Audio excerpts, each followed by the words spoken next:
Hello everyone, this is Everett from freethingstodoinlosangeles.com. This is our first ever video podcast. Coming towards the end of our 30-week challenge to find 30 unique and different things to do in Los Angeles that are absolutely free, don't even pay for things like parking. And it seemed insane not to at least cover the beach. So, with only 2 spaces left, I decided to come out to the beach.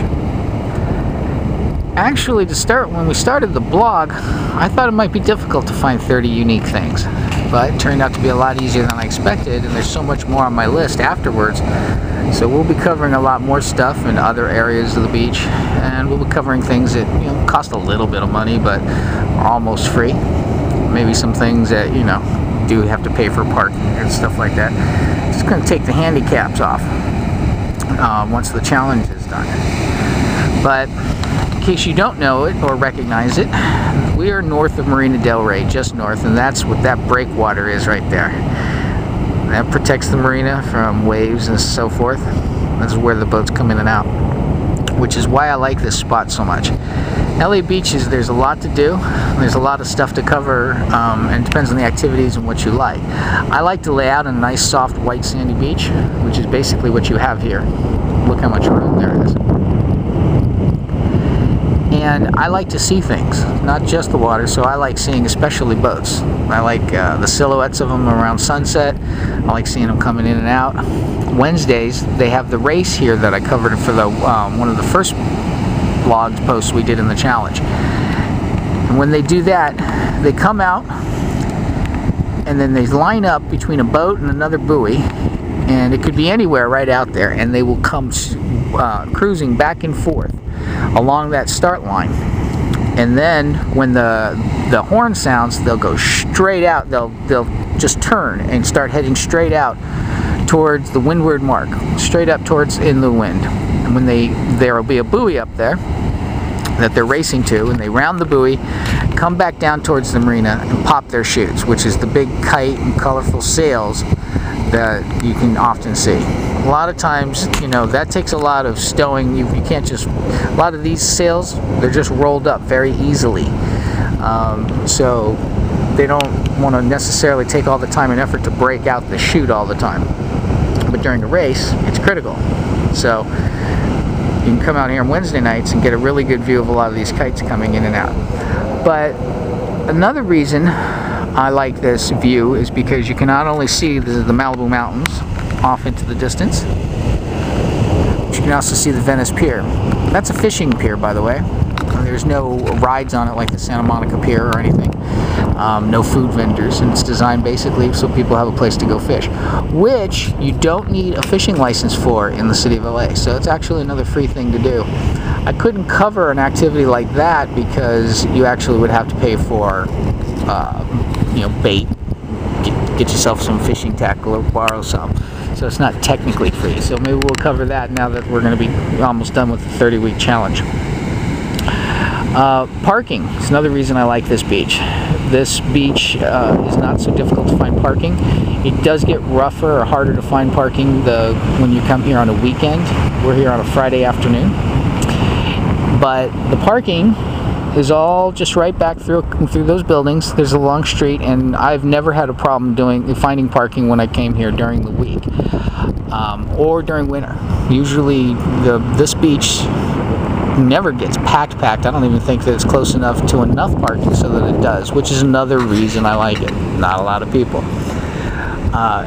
Now, for parking along the beach situation, obviously varies from which beach you are. If you go, we're on the north side of the jetty, but if you go on the other side of the jetty, there's Dockweiler Beach, and all along that boulevard there's lots of free parking. And hardly ever see a spot where you can't just park, come down the little hill, and go to the beach. Here, it really is much more dependent on how busy it is. Most of the time, it's pretty easy, but when traffic gets busy, the parking gets worse. As you go north, get to that pier and start going from this pier to the Santa Monica Pier, the parking gets a little bit more intense to find free parking. There's a lot more places to park and pay for parking. Once you get to the Santa Monica Pier and go north, from there to the end of the bluff, or actually into the beginnings of Malibu, there's no parking that you can find for free. You have to pay. One of the better beaches to take kids is up there in that section of Santa Monica where everybody has to pay for parking at the Annenberg Beach House. So I will cover that, but again, I can't do it for the challenge. And once you get up into Malibu, parking eases up again. You find parking along PCH at Malibu Pier, the Malibu Pier, which they've redone and is just a fabulous place to visit now. And let's see if we can catch that. And the Malibu Pier, like I said, they've redone it, and there's lots of good free parking to be had there, and also along those stretches. And that's where the surfers go, because that's where the good waves are. So let's start talking about some of that. That bird going into the water to grab some food just reminded me to also say there's lots of dolphin around here. You know, spotting it isn't going to be something you can just go out and see on demand, but if you hang out at the beach enough here, you do see plenty of dolphin and sea lions. They also come into the Marina Harbor. Okay, on to the beaches. What you're looking at the very tip of is Point Doom, and a lot of really good beaches are up towards that way. And one of my favorites is, I think it's Zuma Beach, and that's where they have this cliff, and they film The Big Lebowski, and they do a lot of car commercials and other stuff there because it's so scenic and beautiful. And then further down the coast, you run into Paradise Cove, and you start getting into Malibu Colony.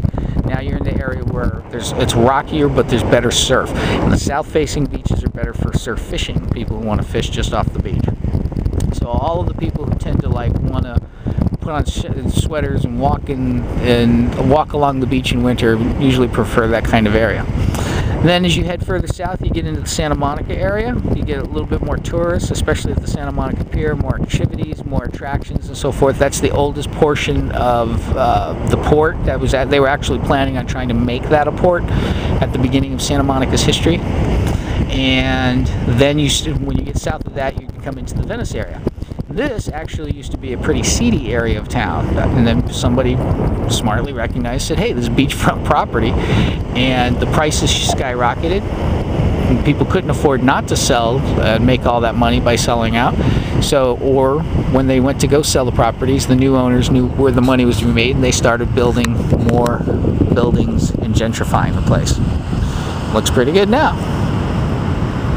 We're also, by the way, right over through there is the Venice canals, and I'll show you them a little bit later on. We'll get back near where I parked. And maybe we'll also go up over to the boardwalk too. You can see the sailboats. It looks like they're cruising along in the sand, but the sailboats are actually cruising right down the middle of the channel. Okay, so that's our first video blog. I'm sure we'll get better at doing these things in time. Maybe I'll get a tripod because this little camera's probably making you seasick. But I hope everyone has a great weekend. One more blog post to go.